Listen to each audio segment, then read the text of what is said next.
We'll go to the next story for today. Inside Climate News, winner of the Pulitzer Prize for national reporting, doesn't even have an office. It's a lean operation. Today they have a staff of 7, but in the beginning there were just 2. Theirs is a David and Goliath story. 3 reporters working for a 5-year-old nonprofit with then just 4 people took on the powerful oil industry and told the world about the biggest oil spill they had never heard of. In the fall of 2011, as the national debate on the Keystone XL pipeline was ramping up, Lisa, Elizabeth, and their colleague David Hassemir began reporting on pipeline safety. What would happen, they wanted to know, if oil pipelines ruptured and spilled crude into the rivers and the aquifers, the primary sources of water for drinking and irrigation. For the next 15 months, they traveled around the country to find answers to that question. Their reporting took them to towns along the Kalamazoo River in southwestern Michigan. In July 2010, a pipeline owned by the Canadian company Enbridge Inc. was ruptured, dumping over 1 million gallons of crude oil into the river. The story had been largely ignored by the media. When Inside Climate News dug into it, they found many reasons why you and I should be worried about pipeline safety. 1, the Enbridge pipeline had an extensive and documented history of corrosion problems, yet regulators didn't press them to make repairs. 2, Enbridge wasn't even required by law to tell first responders what the pipeline was carrying when it ruptured. 3, what the pipeline was carrying was diluted bitumen, or dilbit, the dirtiest, stickiest oil on the market. Bitumen is as thick as peanut butter, so it doesn't flow like most crude oil. It also has to be thinned with large amounts of chemicals, including the carcinogenic benzene. The team's findings go beyond the Michigan spill. Their reporting revealed, 1, the technology used on most of the nation's oil pipelines cannot detect spills, and 2, more effective technology is available, but federal regulators don't require pipeline operators to use it. Not for the planned Keystone pipeline or for thousands of miles of other new and repurposed pipelines that are being planned. Since 2010, over 1 million gallons of diluted bitumen has been recovered from the site of the spill in Michigan. Enbridge has spent close to $800 million for the cleanup. It's the most expensive oil pipeline spill in US history, and we wouldn't have known much about it were it not for Inside Climate News. Elizabeth, this is a classic, waiting to be told story. In the beginning, you weren't even looking at the Michigan dilbit disaster. You were doing research on the Keystone pipeline. Can you tell us how it was you ended up reporting largely on Michigan? Well, yes, I can. I had been hired in 2010. I was told to cover the elections, the federal elections, from an energy and environment standpoint. So I parachuted into places, ended up in Nebraska because I thought the Keystone would be an issue. It turns out the people were very interested in the issue. The politicians were sort of giving it the classic Heisman and not interested in it. So as I delved into this, we started to write more and more about Keystone. Lisa came on board, she started to investigate, and we thought we need to tell a tale, but we were not in Michigan in 2010 when this spill happened. So an editor, we had some conference calls about should we go look at this? So I did some research, went out to Kalamazoo, and I didn't get there until the fall of 2011. And I had done enough legwork so I was able to see there's a story here. There are health issues. There's the whole angle of this diluted bitumen.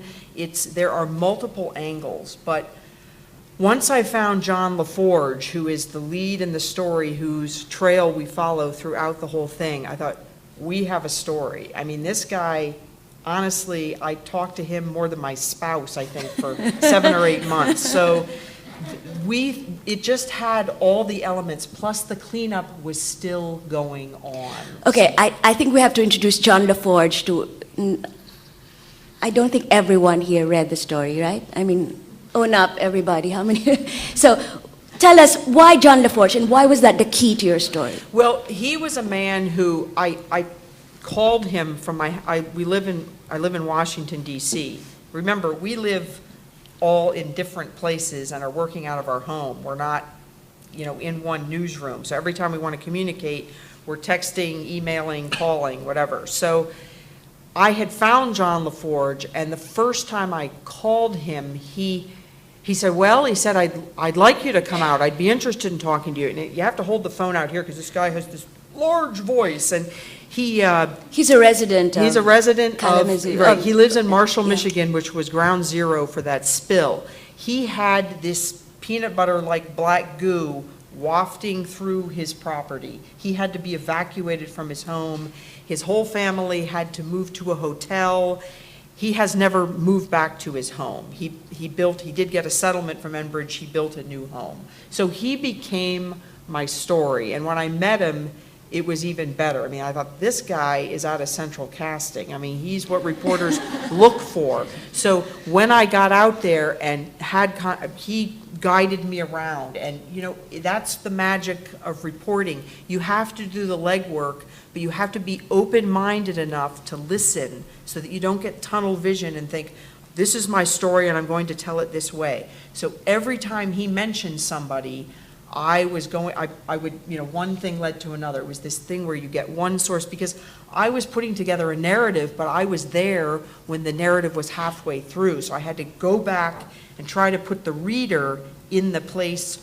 What happened to John LaForge the day that pipe started spewing oil into that wetland where his house was right near the creek, and it just coated his entire yard. So, strong character, riveting story, that's one thing that makes this series really great, but the other part of it is the science part. Lisa, you have a science degree from MIT, so how did you begin even looking at the scientific literature? How did you even figure out what you were looking for?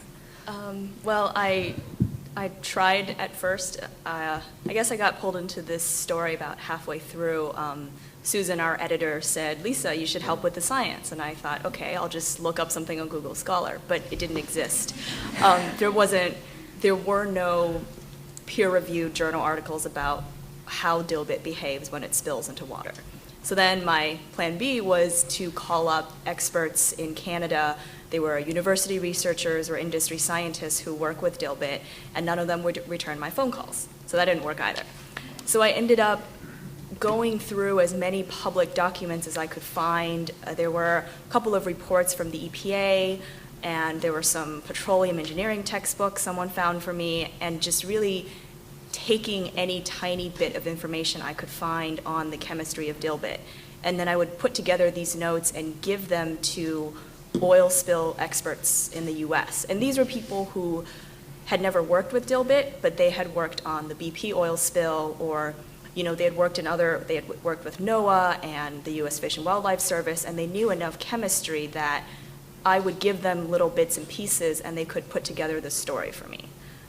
So they were able to tell me that, yes, given the little bit of information you've given me, this is how the oil would react. It makes sense that, after a few days, most of the light chemicals would evaporate, which is when the heavy oil sinks, and that's why you have a problem. So that's how I approached the science. And then the other thing that really helped was Inside Climate sent me to an IRE boot camp for journalists on Excel on Access.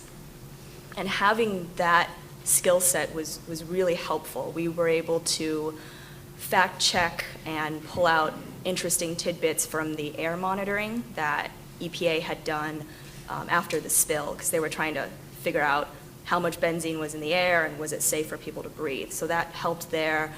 And also using one of the federal databases on pipeline safety, I was able to figure out for a follow-up story that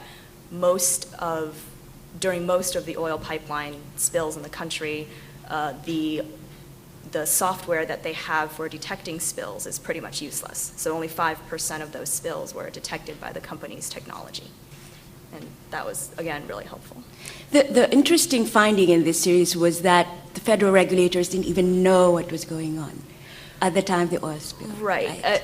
The way the regulations are set up, the regulators know if a pipeline contains crude oil or natural gas or, compressed CO2 or something like that, but they don't know what type of crude oil is in the pipeline. And the company didn't tell the EPA or anyone exactly what type of oil was in the line. And people found out because I think it was a week after the spill, some scientist walked into the river and all this oil started bubbling up from the bottom of the river. And that's when they realized they had a problem. And also, there were some local reporters at the time. It was the Michigan Messenger. They questioned the CEO of the company a lot and sort of got him to admit it was dilbit. This is essentially a narrative of an oil spill, and there are so many moving parts to it. I mean, how did you put that chronology together? I mean, what were your main sources of information? For example, how did you find out regulators didn't know? How did you find out what the company told the regulators at that point? Right. Well, we were gathering from every. That's why we had to bring in Lisa, because it was just getting too huge. We had all this science, and when you're trying to advance a story, you can tell a great story, but we wanted to back it up with the science, even if it was just a parenthetical phrase or maybe a paragraph. So all of that research we were doing, and I think that we were sort of learning, like with the EPA, that the fact that they were talking to me.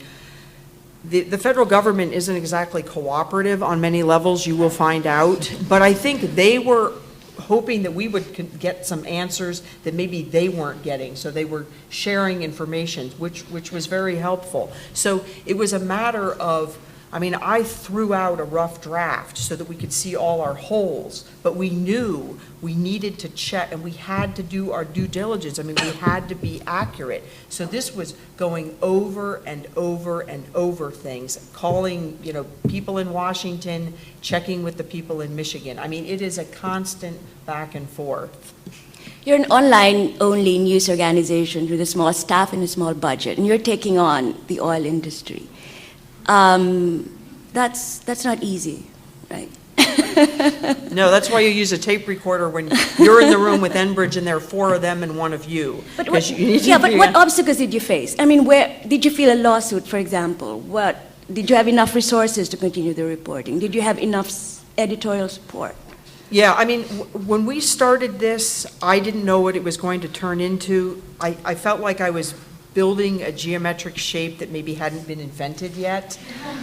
And so, yes, the fear, fear drives you because you can't afford to make a mistake. So I would send paragraphs to Enbridge and say, this is what we're writing. Can you please, and they were so tired of me, but my phrase was, look, we have to be accurate, and this is my name. This is all I have as a journalist. We cannot afford to make a mistake, so you have to work with me. And we did that with everybody, going over and over. Hundreds of phone calls and reviewing of databases. So it is a little scary, especially when the day before you're going to publish, Enbridge says to you, Elizabeth, that wasn't diluted bitumen that spilled. That was just heavy crude oil. And you knew that it was diluted bitumen because but still, your heart's kind of popping out of your body at that point. So. Did you get legal advice? Was your story reviewed by a lawyer? Were there any fears of the legal consequences if you went on through with the story? Yeah, we did. We had an attorney going over everything because there were those fears that we were in over our heads or that we had said things. But we felt, we sat and read this thing to one another. I'm in Washington, Lisa's in Boston, our editor is in California. We're reading and looking for holes, and then having other people read it and looking for holes. We had as many people as possible going over this thing. So one question our students always ask is, when do you get in touch with a company, with a bad guy in your story? At what point do you make contact with your target? With Enbridge, yeah. Oh, right off the bat. I set up an interview before I even went to Michigan for the first time, and they sat down with me, and they were very open because I told them, this is what we're trying to do. We're trying to put together the chronology of the spill. Now, after I basically spent 7 months from the time I first went to Michigan to the time we published. And, by the 5th month, Jason, the spokesperson from Enbridge, was really sick of me. Elizabeth, when are you going to be done? I said, we'll be done when we're finished with this, but I don't know when, because we need to fill in all the holes. Did you get the same kind of openness from the government, from the federal regulators, like EPA and? The EPA was very open on this case. We were very fortunate there, and I built good bonds with those people. The Department of Transportation, see, it's a strange situation because it's a branch of the Department of Transportation that does the regulating. They didn't really need to tell us that they didn't know what they were doing because they often had so much trouble answering our questions.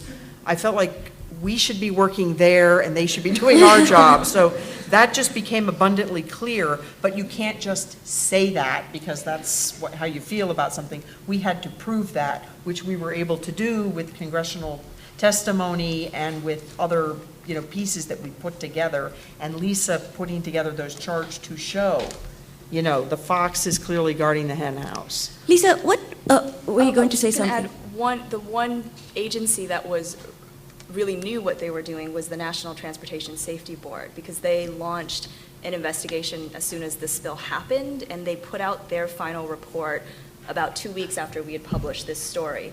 But before they put out the final report, they released 10,000 pages of their raw notes.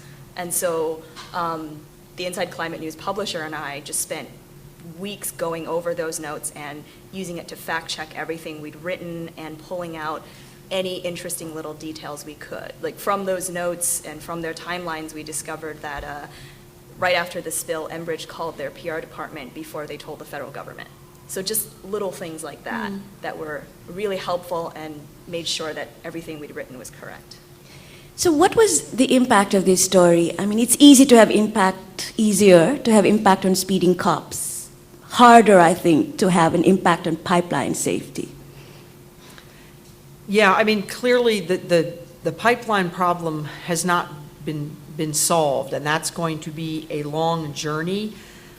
It seems as if we have, the public is becoming more aware that pipelines even exist. I mean, it's sort of like the ocean. You throw things in it, we don't see them. Most pipelines are buried.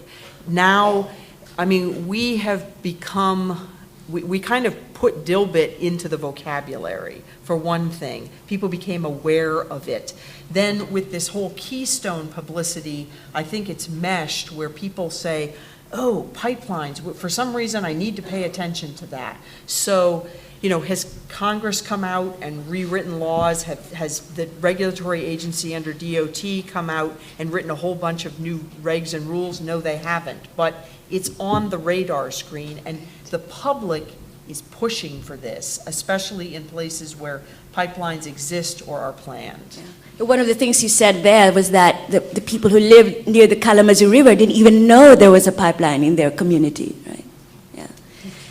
Your turn to ask questions. Please come up.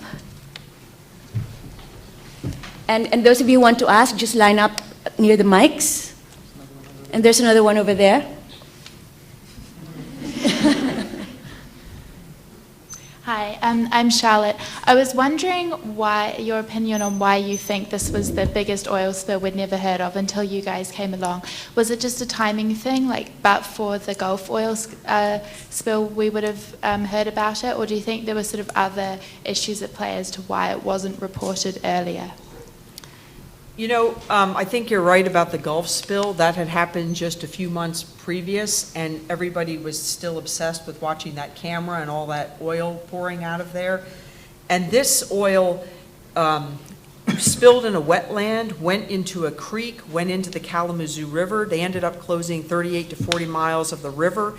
It did not reach the Great Lakes, but in the first couple days, the EPA was absolutely panicked, because if it reached the Great Lakes, where millions of people get their drinking water, then you would have heard about it, and we wouldn't have had this story in the same way. But it was, the Gulf spill was just huge. Plus, it was kind of the upper Midwest, and, people look at that as flyover territory for some reason, so.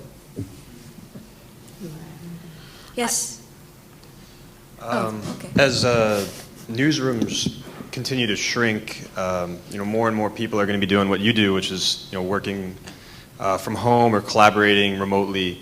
What would you say are the advantages and disadvantages of doing what you do? Would you prefer to have a newsroom? Would you prefer to have a physical newsroom, I think is the question. It would be helpful to have a physical newsroom. I do enjoy not having a commute and sometimes working in my pajamas and stuff, and it can be very comfortable working from home. But there were definitely moments throughout this collaboration when I thought it would be so much easier if we were in the same room, in the same time zone. We would do things like send each other files, maybe the wrong versions of a draft or something, but then you can't call the other person because they're not awake yet, 'cause it's 6 a.m. there. Just crazy stuff like that. And it's so much easier to brainstorm and discuss ideas when you can see each other's faces. And all we did was have disembodied voices on the phone.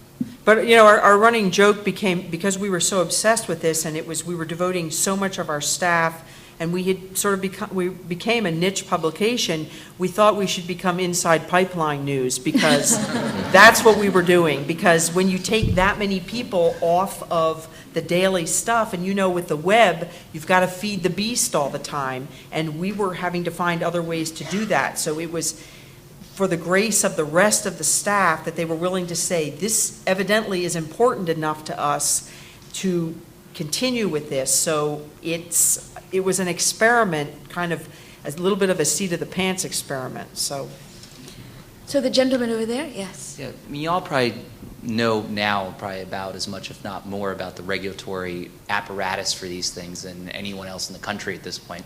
And my question is, what were the big problems you discovered in terms of what was wrong, and what, if anything, is sort of like the no-brainer fixes that could prevent maybe something like this from happening?